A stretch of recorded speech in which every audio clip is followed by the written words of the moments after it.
오늘은 2024년 마지막 주일입니다. 벌써 주일 52번째 주일을 맞이합니다. 이 한 해를 마감하는 이 송년 주일에 이제 사흘 후면 새해가 밝아오는 이제 시점이 되었습니다. 여러분, 매년 새해가 되면 우리가 작심을 하고 올해는 꼭 한번 성경을 통독해 보리라. 이번에도 로버트 맥체인 목사님의 성경 일기표를 나누어 드리는데요. 이대로 잘 읽으신 분들은 벌써 2024년 구약을 한 번, 또 신약과 시편을 2번 읽으셨을 겁니다. 그렇죠?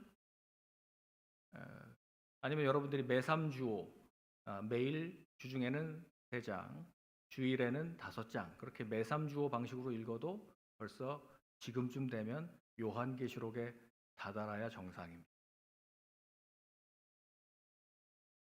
그래서 우리는 분명히 내일 모레 글피부터 또다시 창세기를 펼칠 겁니다. 창세기 1장. 우리 새벽에는 요한복음 1장을 펼치겠지만 야심차게 우리가 시작하지만 다 읽지 못하고 중도에 포기하는 경우가 상당히 많았는데요. 그래서 우리가 창세기의 에덴 동산 이야기는 꽤나 이제 익숙해졌는데 그 결론이 되는 마지막 이야기는 잘 알지 못하는 성도들이 꽤 있는 것 같습니다. 하나님은 알파와 오메가, 처음과 나중이라고 말씀하시는데 우리가 알파 부분은 꽤 좀 이해하는 것 같거든요. 근데 이 오메가에 대해서는 좀 약한 분들이 있습니다. 건강을 위해서 오메가3는 잘 챙겨 드시면서 성경의 오메가를 잘 우리가 모르는 것 같아요. 우리 청년들이 눈이 동그래지네요. 또 아재 개그를 한다고. 여러분, 성경의 오메가, 이 결말을 잘 이해하지 못하면 참으로 애석한 일일 것입니다. 영화나 드라마를 미리 그 내용, 줄거리, 특히 결론 부분을 스포일러를 하게 되면 재미가 덜하겠죠. 그러나 성경은 이미 여러분 모두에게 선물로 주셨습니다. 부분만 읽지 말고 다 읽어라 라고 여러분들에게 선물로 주신 하나님의 편지예요. 오픈 시크릿이란 말입니다. 이미 우리한테 열려진 책이에요. 이미 2000년 전에 완결되어서 모든 인류에게 선물로 주신 이 성경책의 결론을 모른다 그러면 참으로 애석한 일이 될 것입니다. 한 번뿐인 인생을 사는 우리에게 우리의 마지막, 우리의 미래를 아는 것은 오늘 우리가 어떻게 살아야 할지 지혜를 얻게 합니다. 태초에, 여러분 창세기 1장 1절이 태초에로 시작하죠? 태초에로 시작한 이 말씀이 맨 마지막 요한계시록 22장 끝에는 뭐라고 마감을 합니까? 내가 속히 오리라. 아멘 주 예수에 오시옵소서 하고 축복의 인사로 아멘으로 끝납니다. 아멘. 그래서 태초에와 아멘. 그래서 테멘이라고도 해요. 성경을 테멘. 그래서 우리 그 아멘의 내용을 오늘 좀 살펴보기를 원합니다. 마지막 결론. 우리가 알파, 창세기 1, 2, 3장은 꽤나 익숙한데 요한계시록 21장, 22장에 대해서 상당히 우리가 잘 모른단 말입니다. 그래서 마지막 송년 주일을 보내면서 한 해가 저물어 가듯이 우리 인생도 언젠가는 이 마감하는 시점이 오게 되는데요. 개인의 종말 또는 역사의 종말 뒤에는 어떤 일들이 펼쳐지게 될지 아는 것은 매우 중요하다고 할 수 있겠습니다. 우리는 지난주 크리스마스 이브 아침에 우리가 사랑하던 90이 넘은 우리 교회 최고령 선우운녀 권사님이 소천하셨습니다. 향년을 다 누리고 소천하셨습니다. 주님 품에 안기셨습니다. 그렇게 향년 다 누리고 돌아가시는 경우라면 그래도 그렇게 슬프지는 않은데요.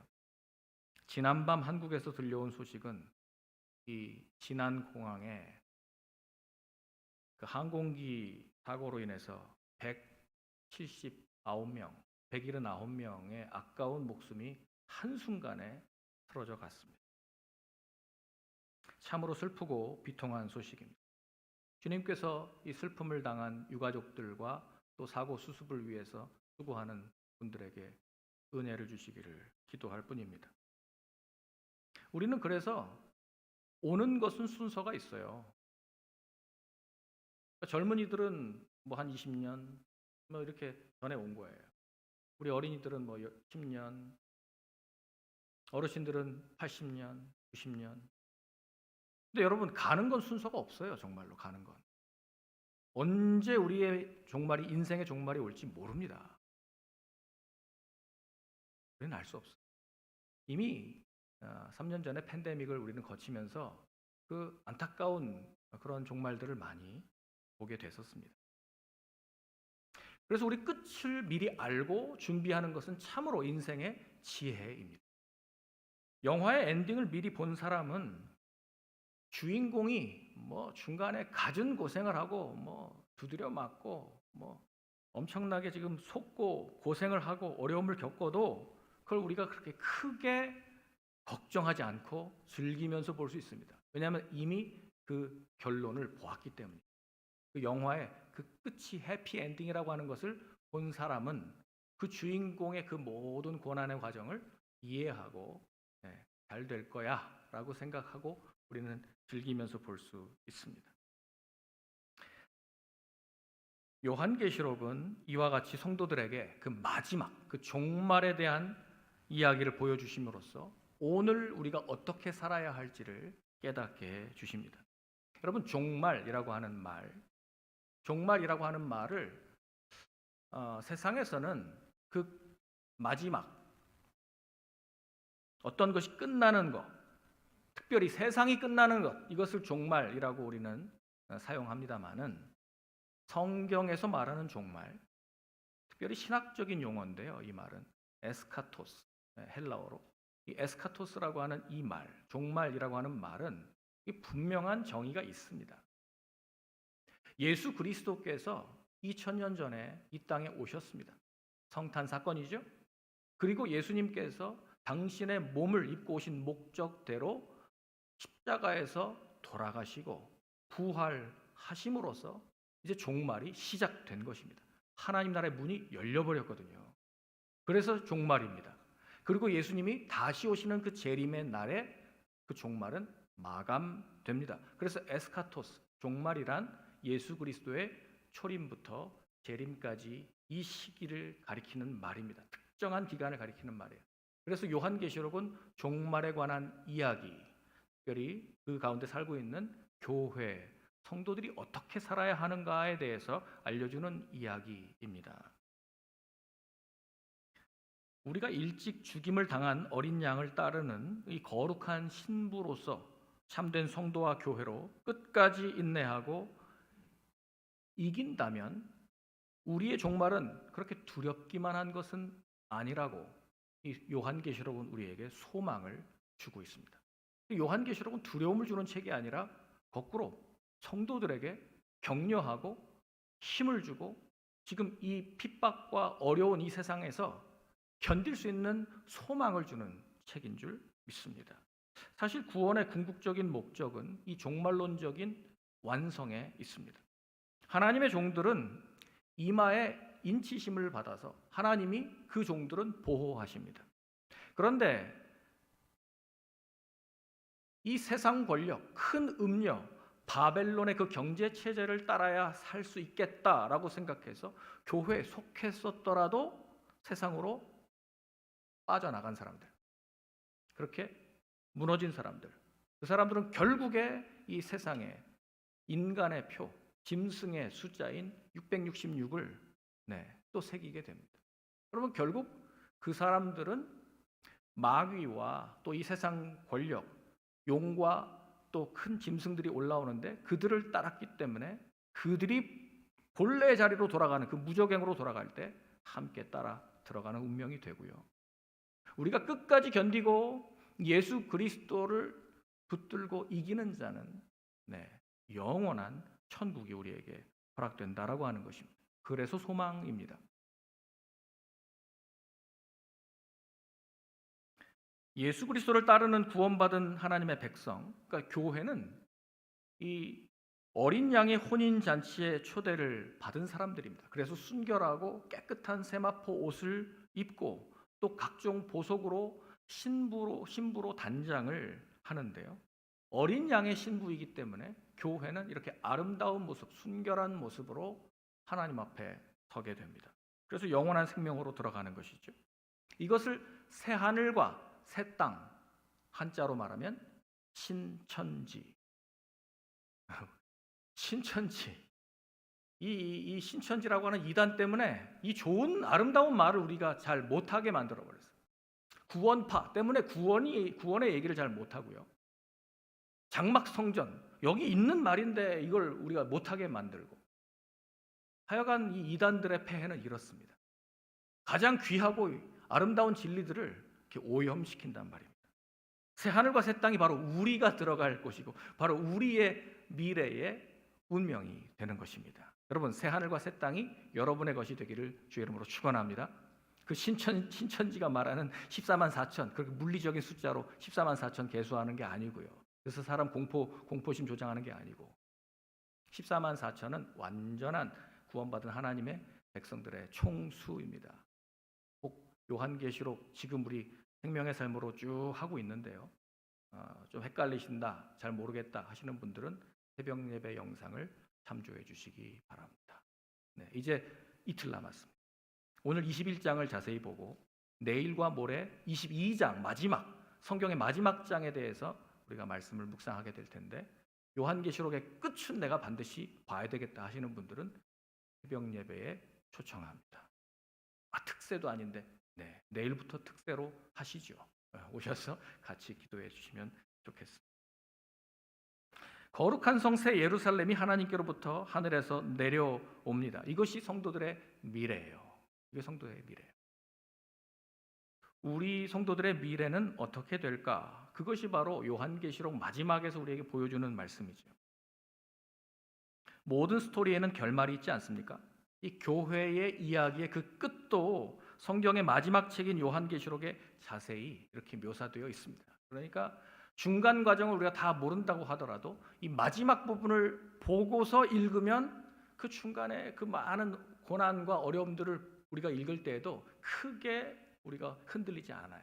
내용을 보고서 읽으면 이게 빠르게 읽는 방법이기도 합니다. 여러분, 러프 리딩 하는 사람들, 막 연구를 위해서 책을 많이 읽어야 되는 사람들, 어떻게 그거를 모든 단어를 꼼꼼히 다 읽습니까? 그렇게 못해요. 그렇죠?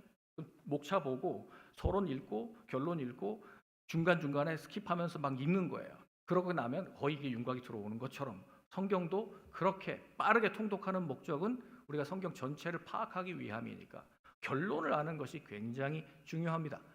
끝을 알면 끝에서부터 이해가 되고 끝에서부터 시작할 수 있습니다. 요한계시록 21장 1절 2절 말씀을 한번 보겠습니다. 요한계시록 21장 1절 2절 말씀에는 이렇게 말합니다. 같이 읽을까요? 시작. 또 내가 새 하늘과 새 땅을 보니 처음 하늘과 처음 땅이 없어졌고 바다도 다시 있지 않더라. 또 내가 보매 거룩한 성 새 예루살렘이 하나님께로부터 하늘에서 내려오니 그 준비한 것이 신부가 남편을 위하여 단장한 것 같더라. 아멘. 이것이 마지막 성경의 결론이에요. 구원받은 어린 양의 신부들, 그러니까 우리 교회가 어떤 것을 받냐면 새 하늘과 새 땅이 내려온다는 거예요. 처음 하늘, 처음 땅, 지금 우리가 살고 있는 이 땅과 이 모든 하늘은 다 사라집니다. 마치 두루마리가 말리는 것처럼 하늘도 말리고 모든 땅들이 다 말린다고 이미 요한계시록에 다 표현하고 있습니다. 그리고 뭐가 없죠? 1절 다시 보여주세요. 1절 보면 뭐가 없어요? 새하늘과 새 땅이 없는 것이 하나 있네요. 바다가 없습니다. 바다. 왜 새하늘과 새 땅에는 바다가 없을까요? 바다 좋아하시는 분들도 많은데 바다가 없으면 야, 이거 천국에 바다가 없어? 어떡하지? 그러나 강이 있습니다. 강은 있어요. 왜 바다가 없을까요?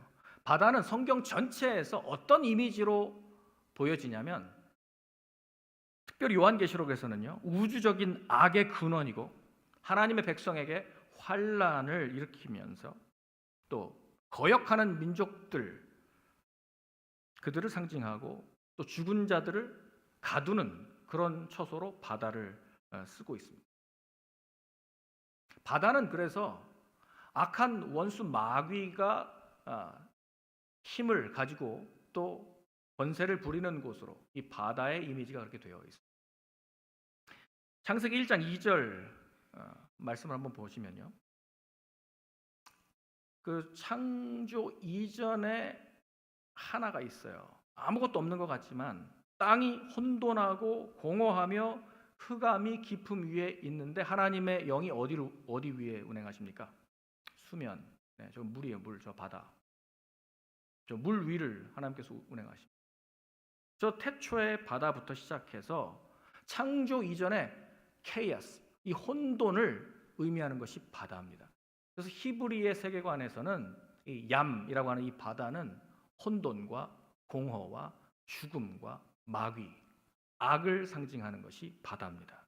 그래서 하나님은 이스라엘 백성들을 이집트에서 해방시키실 때 그들 앞을 가로막고 있었던 홍해 바다를 가르시고, 마치 영적인 실체라고 하면 꼭 배를 가르신 것처럼 갈라버리시고 물 한 방울 닿지 않도록 이스라엘 백성들을 200만을 그냥 육지를 건너게 하셨습니다. 이것이 바다를 다스리시는 하나님의 능력이고 구원입니다. 또한 하나님의 아들 예수 그리스도께서는 그 예수님이 타신 그 배에 제자들이 힘겹게 노를 젓는데 풍랑을 만나고 파도가 그 예수님의 탄 배를 뒤집어 엎으려고 그렇게 공격을 했을 때 주님께서 일어나셔서 잠잠하라, 고요하라 명령하시니까 다시 유리바다와 같이 그 바다가 잠잠해졌습니다. 또한 예수님이 제자들을 먼저 보내시고 기도하러 산에 올라가셨다가 제자들이 밤새 괴롭게 이 풍랑 때문에 괴롭게 노를 젓고 있는데 안 나가는 거예요, 배가. 그때 그 괴로운 바다를 주님이 어떻게 하셨습니까? 발로 그 물을 저벅저벅 밟고 올라오신 거예요. 발로 밟고 그들에게 오신 거예요. 예수님이 바다를 밟고 오셨다라고 하는 그 말씀도 마찬가지로 이 악과 죽음과 마귀의 세력을 통제하시고 통치하고 계신다는 사실입니다. 이와 같이 악과 마귀와 혼돈과 죽음의 바다가 어디엔 없어요? 새 하늘과 새 땅에는 없습니다. 그러니 적이 없으니 이제 더 이상의 그런 악이나 어떤 다른 부정적인 어두운 면들이 다 사라지는 것이죠.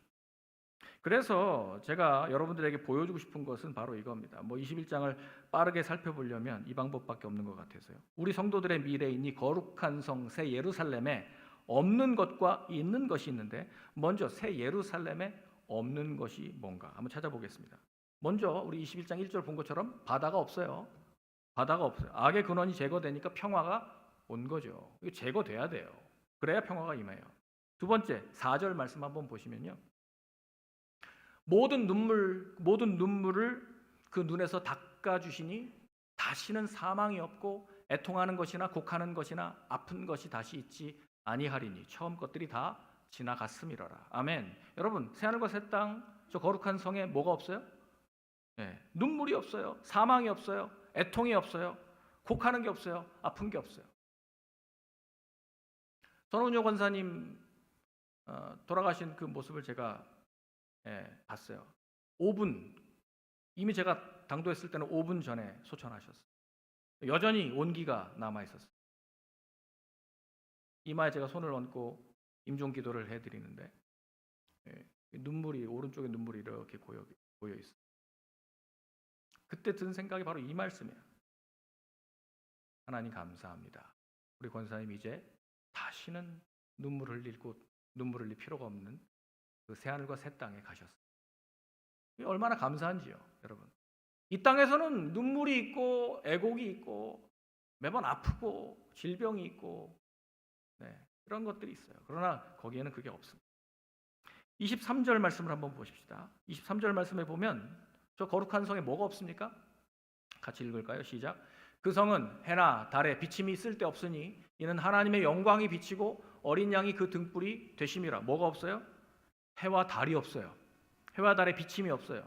왜냐하면 해와 달보다 훨씬 더 강력한 영광의 빛이 거기 계시기 때문에 해와 달이 필요 없습니다.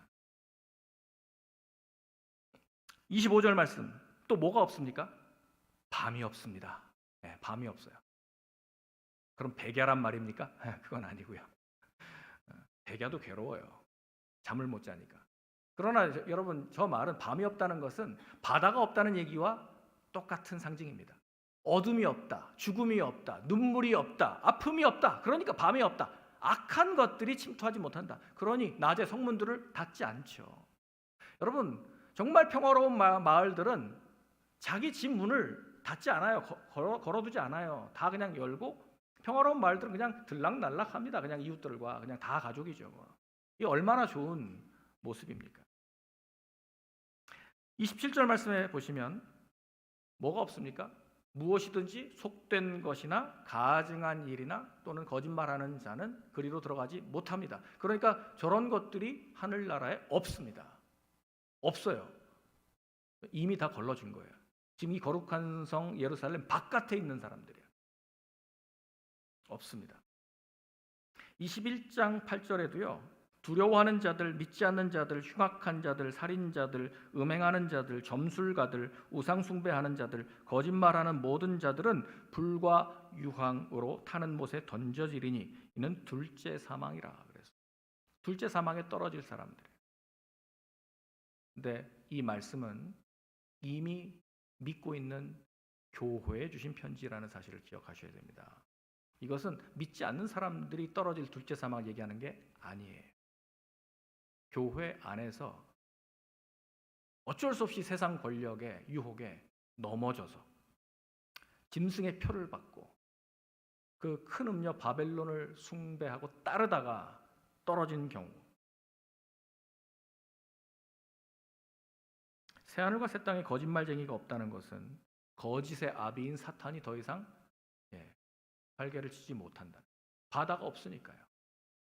짐승이 바다에서 올라오잖아요. 그 사탄이 부리는 그 두 번째 세력 말입니다. 그것이 국가 권력을 상징한다고 제가 말씀드렸어요. 그러니까 세상 권력에 그렇게 아부하지 않고 거기에 경배하지 않고 돈에 그렇게 빠지지 않은 사람들을 하나님께서 구원하신다라고 말하는 거예요.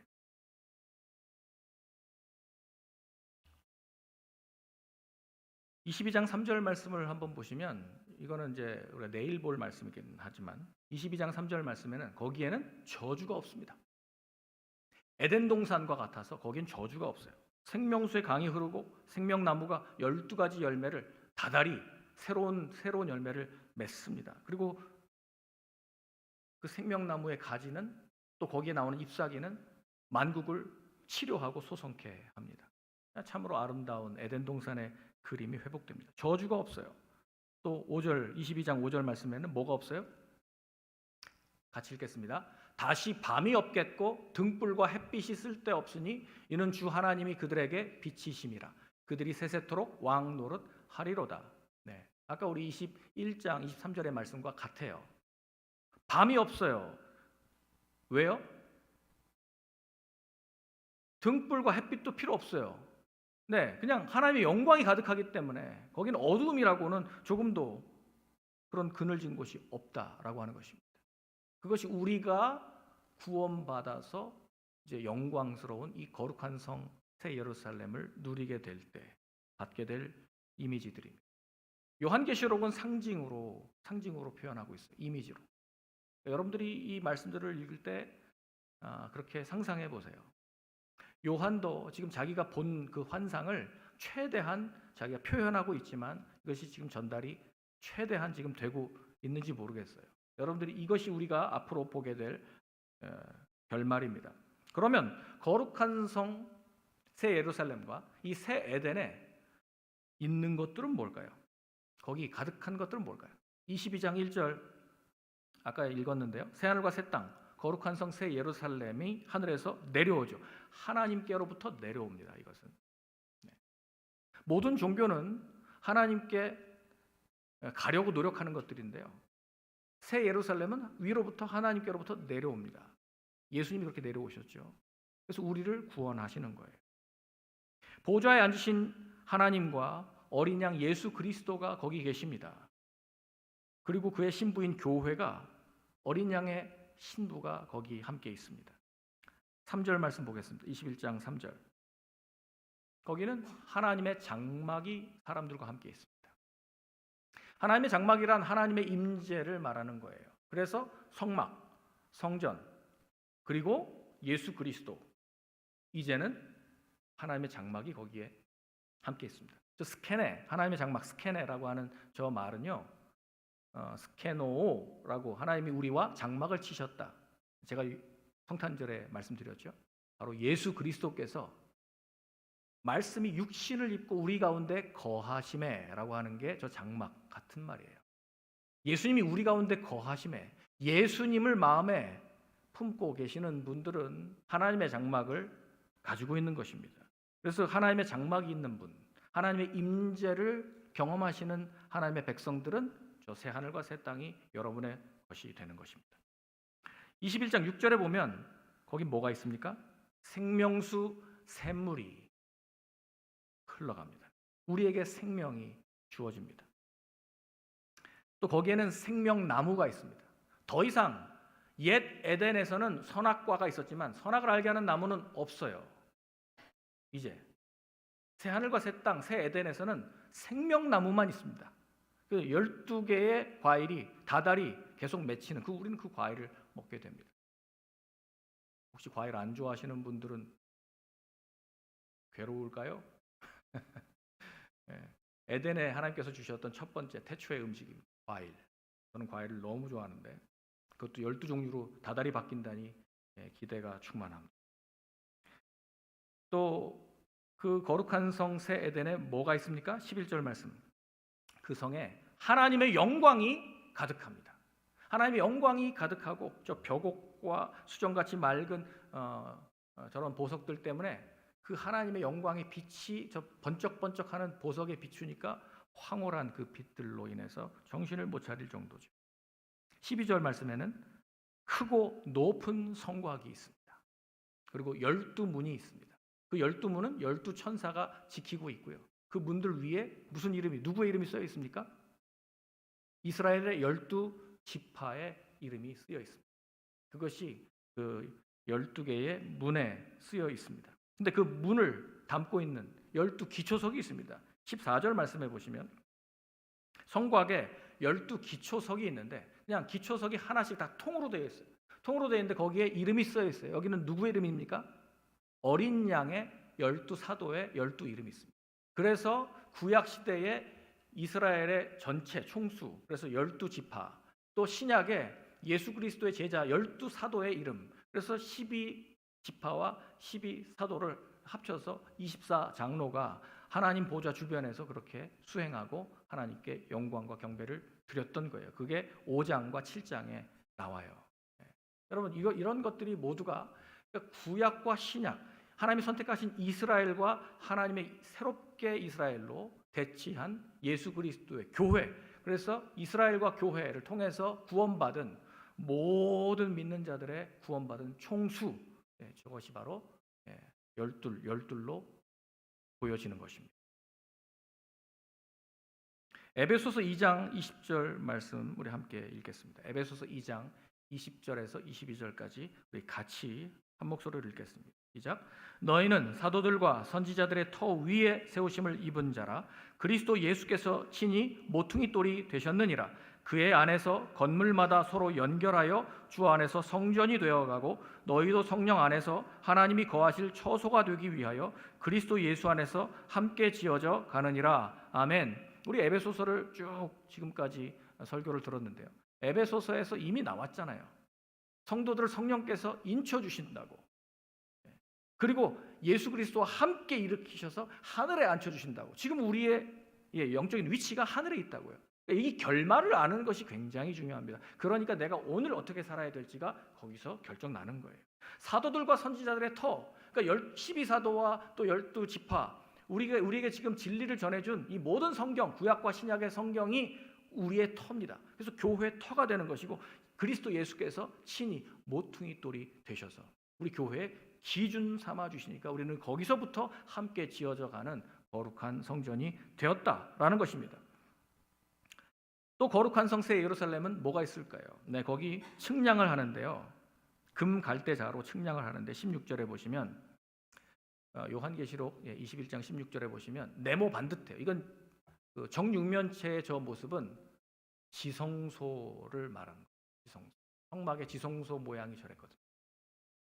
길이, 너비, 높이가 같은데 그 다음 절에 보면 저게 12,000 스타디온으로 돼 있어요. 그 길이가 12,000 스타디온으로 돼 있어요.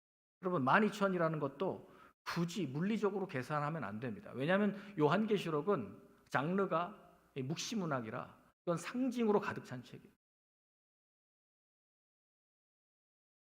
그 당시에 박해받던 네로와 도미티아누스 황제의 그 박해를 받던 교회에게 이 편지가 전해질 때 혹 이게 발각되면 이것으로 더 박해가 심해지잖아요.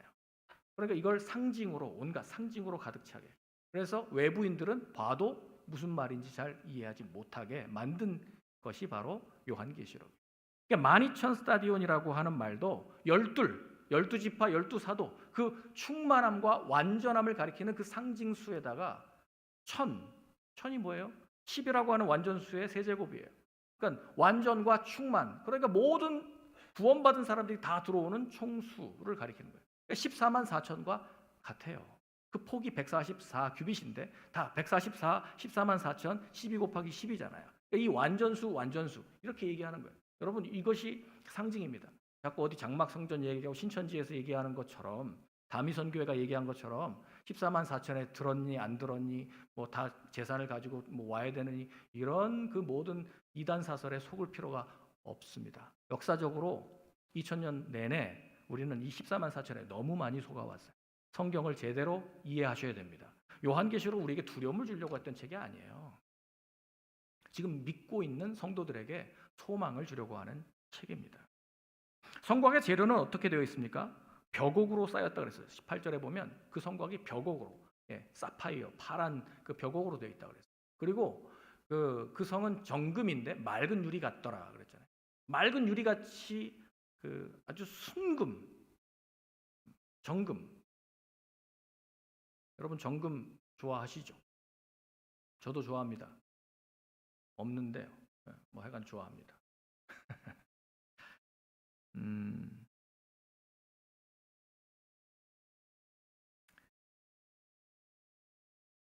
지금 정금 같은 것으로 지금 성곽을 쌓고 있어요.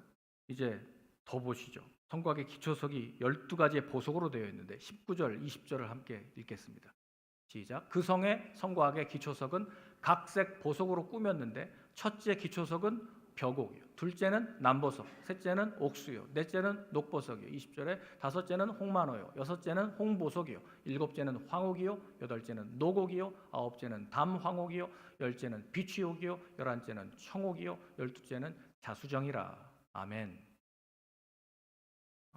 우리 자매님들 얼굴이 펴지십니다. 12종류의 각각의 화려한 색깔의 보석들이 있습니다. 보석들에 비춰진 하나님의 영광의 그 빛으로 인해서 이 색이 화려한 형형색색으로 이렇게 반사되고 있습니다. 이것은 태초에 하나님이 창설하신 에덴 동산에 있었던 그 보석들이에요. 에덴 동산에 이 보석으로 가득 찼었잖아요. 그렇죠? 그래서 인간의 관점에서는요, 밀턴이 쓴 것처럼 구원이라고 하는 것은 신락원, 창세기 3장에 우리가 타락하고 결국 하나님께서 생명나무를 지키시기 위해서 우리를 에덴 동편으로 쫓아내셨습니다. 그래서 우리는 낙원을 잃었어요. 그래서 신락원에서부터 다시 둘째 아담, 마지막 아담으로 오신 예수 그리스도의 구원으로 말미암아 우리를 다시 그분을 믿는 자들을 복낙원 하려고 하는 것이 구원입니다. 그러니까 창세기와 요한계시록의 이 이야기를 잘 이해하면 하나님이 원래부터 계획하신 이 에덴이 하나님이 우리에게 주신 선물이구나. 그런데 그 선물을 우리가 범죄함으로 놓쳐버렸으니 이제 그의 진짜 아들 예수 그리스도가 오셔서 우리를 이제 그분을 믿는 자들에게 아들들, 딸들 되게 하셔서 하나님의 자녀를 다시 에덴으로 끌고 오시는 장면. 이것이 신락원과 복락원이 바로 성경 전체의 이야기입니다. 이것 때문에 복음 전하는 거고, 이것 때문에 선교하는 거고, 이 일 때문에 교회가 존재하는 것입니다. 그리고 21절에 보면 12문이 있어요. 그 기초석 각각에 12문이 있는데 12문은 12진주로 돼 있어요. 통으로, 진주가 통으로 돼 있어요. 그리고 그 성의 길은 12문은 아까 분명히 12지파의 이름이 새겨져 있다고 말씀드렸고요. 또 그 길은, 성의 길은 맑은 유리 같은 정금이더라. 저 퓨어 골드가 천국에 뭐라고요? 보도블럭이라고. 길가에 깔려있는 보도블럭이라고. 이 땅에서는 저것 때문에 칼부림이 나고 살인이 생기고 뭐 목숨 걸고 저거에 종이 되고 우리가 거기에 노예가 되고 이렇게 사는데, 여러분 거기 뭐가 돼 있어? 천국에는 우리가 발로 밟고 있는 너무나 흔하디 흔한 그냥 길, 보도블럭이에요. 그것이 천국의 이미지입니다. 순금으로 포장된 길을 여러분 걸어보셨습니까? 아마 이 세상에서는 어려울 거예요. 구경도 못할 장면입니다. 제가 두바이 그 백화점 앞에서 금으로 완전히 이 도금이 된 람보르기니 스포츠카를 제가 본 적이 있어요. 완전 차 전체가 금으로 도금이 됐어요. 어떤 미친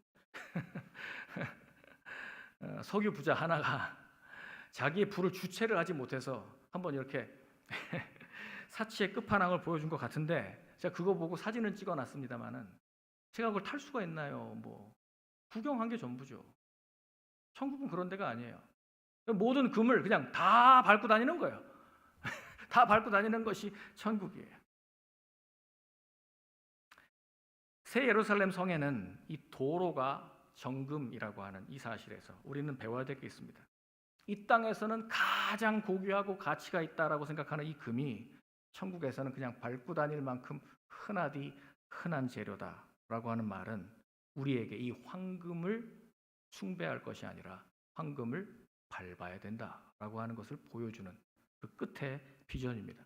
그러나 얼마나 많은 사람들이, 교회에 속한 사람들조차도 황금, 그 만몬을 우상으로 섬기고 하나님으로 섬깁니까? 그러니까 그 돈의 노예가 돼가지고 돈 때문에 사로잡혀가지고 모든 결정의 기준이 돈이고 내 시간과 에너지 쓰는 거 다 돈이고, 그러니까 지금 수명이 단축되는데도 건강을 잃어가는데도 불구하고 이 돈 때문에 이렇게 우리가 잘못 살고 있는 거 아닙니까? 저 영원한 천국의 저 끝의 관점에서 다시 보면 우리는 황금을 어떻게 대해야 할지 배우게 됩니다. 하나님을 섬기고, 그러면 돈은 우리 발 밑에 두고 밟고 우리가 돈을 부릴 줄 아는, 그러니까 돈의 노예가 아니라 돈을 부릴 줄 아는 돈의 주인들이 되시기를 축원합니다. 그러셔야 돼요. 이것이 우리가 끝에서 보는 비전이에요. 이 거룩한 성 새 예루살렘의 특징은요, 이렇게 되어 있습니다. 22절 말씀을 한번 보시면 성 안에 성전이 없어요. 그 성 안에 성전이 없어요. 전능하신 주 하나님과 어린 양이 친히 그 성전이 되시기 때문에 더 이상 성전이 없습니다. 이 땅에서 성전이 얼마나 중요합니까? 우리 신앙생활의 중심입니다. 구약 시대 때도 성전을 중심으로 두고 예루살렘 성전이 있기 때문에 예루살렘이 거룩한 성이에요. 오늘날의 그 성전을 대체하는 교회 중심으로 우리가 지금 신앙생활을 하고 있는 거예요. 그러나 천국의 그 거룩한 성 새 예루살렘에는 뭐가 없어요? 성전이 더 이상 쓸 데가 없습니다. 왜냐하면 하나님, 전능하신 주 하나님, 예수 그리스도 어린 양이 친히 성전이 되시는데 무슨 성전이 필요합니까?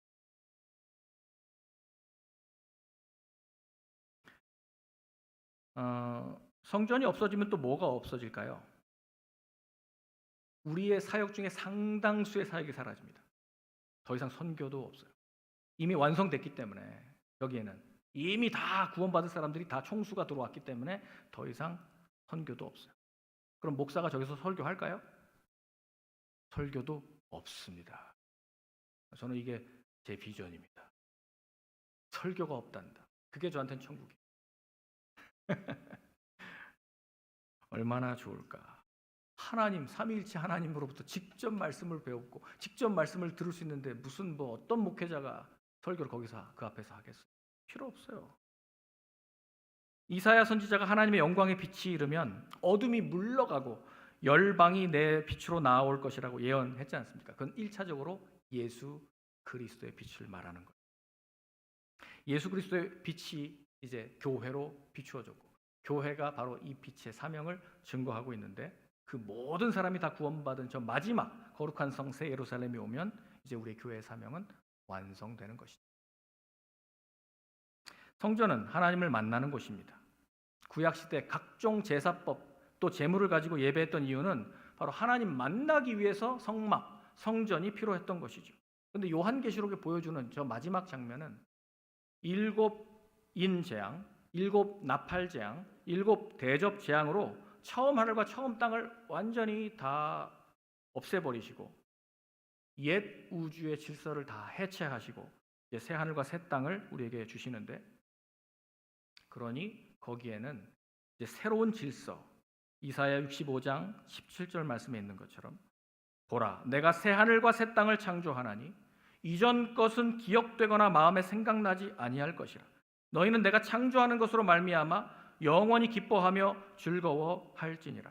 보라 내가 예루살렘을 즐거운 성으로 창조하며 그 백성을 기쁨으로 삼고 내가 예루살렘을 즐거워하며 나의 백성을 기뻐하리니 우는 소리와 부르짖는 소리가 그 가운데에서 다시는 들리지 아니할 것이며. 네.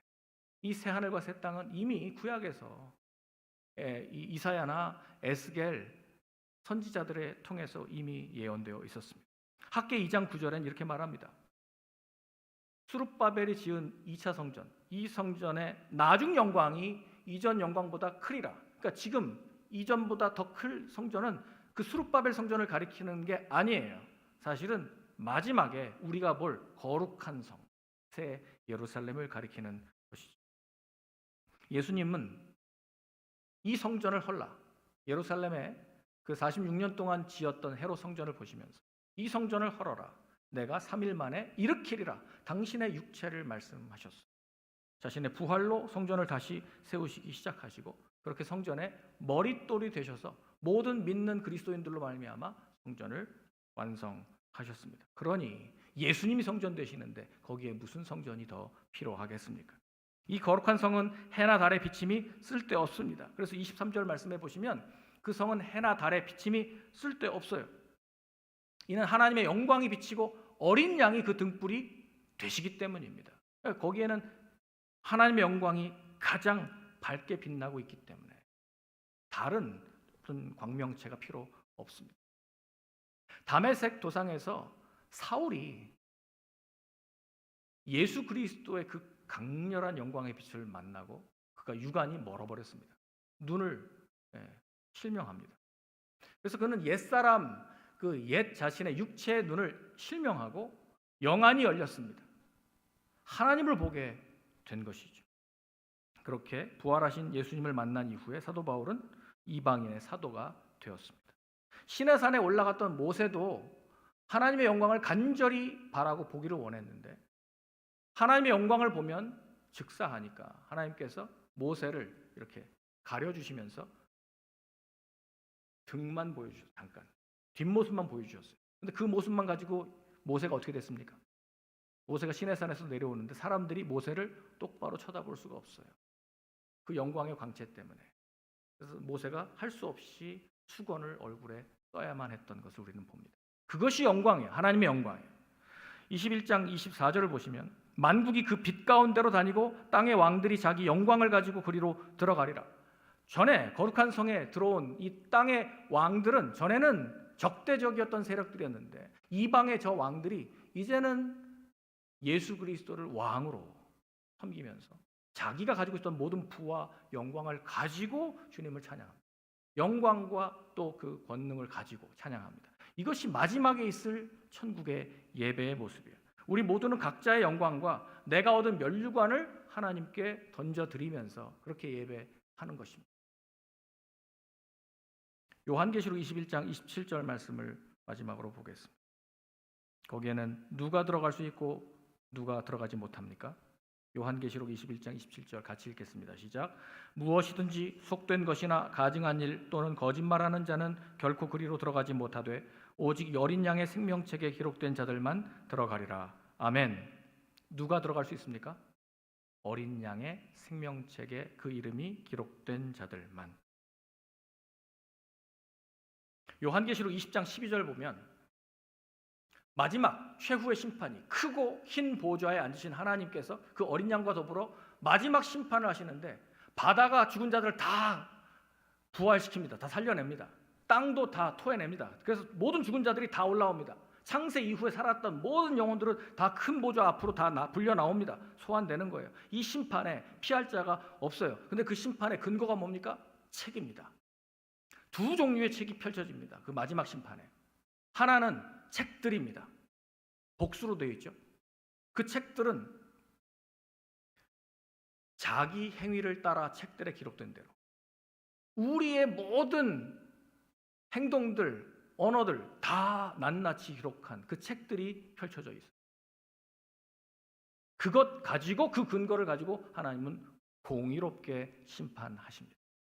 하나님이 공정하게 심판하신다는 이 말씀은 창세기에서부터 계시록까지 한 번도 변함이 없어요. 하나님 그렇게 하실 겁니다. 그러면 우리 중에 누가 저 책들이 펼쳐져 있을 때 구원받을 수가 있겠습니까? 아무도 우리 스스로의 능력으로는 하나님 앞에 나는 의롭죠, 하나님. 저는 거짓말하지 않았죠. 저는 저렇게 가증한 짓을 하지 않았습니다. 라고 떳떳하게 설 수 있는 사람이 누가 있겠습니까? 아무도 없습니다. 다 멸망해요. 어떤 사람이 저 거룩한 성에 들어갑니까? 예. 또 하나 단수로 되어 있는 책이 펼쳐져 있는데 그 생명책, 어린 양의 생명책에는 어린 양, 일찍 나를 위해서 죽으신 그 어린 양의 대속의 은혜를 믿은 자들이, 어린 양을 따르는 백성들이, 그 이름이 생명책에는 기록되어 있습니다. 거기는 우리의 행위가 기록되어 있지 않고 우리의 이름만 기록되어 있습니다. 하나님께서는 그 이름을 보시고 내 아들의 대속의 은혜로 말미암아 구원받은 너희는 복이 있을지어다. 너희들에게는 거룩한 성 새 예루살렘에 초대되었고 어린 양의 신부로 단장하고 그 잔치로 나오라. 주님 그렇게 말씀하십니다. 이것이 요한계시록의 마지막 결말이에요. 하나님은 알파와 오메가, 처음과 마지막, 시작과 마침이 되시는 창조와 역사의 주관자십니다. 우리를 구원하시는 사랑의 아버지십니다. 이 아버지의 사랑은 그 아들 예수 그리스도의 오심으로 증명되었고 십자가에서 완성되었습니다. 그러므로 영접하는 자, 곧 그 이름을 믿는 자들에게는 하나님의 자녀가 되는 권세를 주셨습니다. 하나님의 자녀만 바로 하나님의 집에 들어갈 수 있습니다. 이 사랑을 믿는 자는 쫓겨났던 에덴으로 다시 새 에덴으로 돌아갈 길이 열리고 거룩한 성 새 예루살렘의 어린 양의 신부로 참여하고 영생을 누리는 복을 상속받게 됩니다. 2024년 마지막 송년주일 한 해를 마감하면서 우리 인생의 마지막도 대비하셨으면 좋겠습니다. 여러분은 어린 양의 생명책에 이름이 기록되어 있으십니까? 혹 나는 확신하지 못합니다 라고 하시는 분이 계시다면 반드시 저를 찾아오셔야 됩니다. 저를 꼭 만나시길 바랍니다. 온누리 침례교회 속한 모든 성도들의 미래가 저는 새 하늘과 새 땅, 거룩한 성, 새 에덴의 영원한 복이 되기를 주님의 이름으로 축복합니다. 끝을 보고 끝을 아는 것이 지혜입니다. 끝에서 시작하십시오. 천지창조의 끝, 7번째 날 천지창조의 끝은 하나님의 안식이었습니다. 우리 인생의 끝도 새 에덴의 안식입니다. 안식은 창조주이신 하나님 안에 있을 때 완성됩니다. 오늘 살아가는 이유도 우리는 그 끝을 향해서 살아가고 있는 것입니다. 삶의 목적은 죽음이 아니라 삶입니다. 하나님이 삶을, 영생을 예비해 놓으셨기 때문입니다. 그런데 많은 사람들이 죽음을 향해 맹목적으로 달려가고 있습니다. 길을 알지 못해서, 끝을 알지 못해서, 보지 못해서, 비전이 없어서 망하는 것입니다. 그 영원한 안식을 주시기 위해서 주님은 직접 저와 여러분들의 그 모든 죄의 값을 당신의 죽음으로 담당하셨습니다. 주님이 오신 목적은 양으로 생명을 얻게 하고 더 풍성한 생명을 주기 위함인 줄 믿습니다. 우리의 끝도 영원한 생명이에요. 우리에게 생명을 주신 분과 동행하며 사는 길이 영생입니다. 그 끝에 이 영원한 안식에 들어간 저와 여러분들의 삶이 되시기를 주님의 이름으로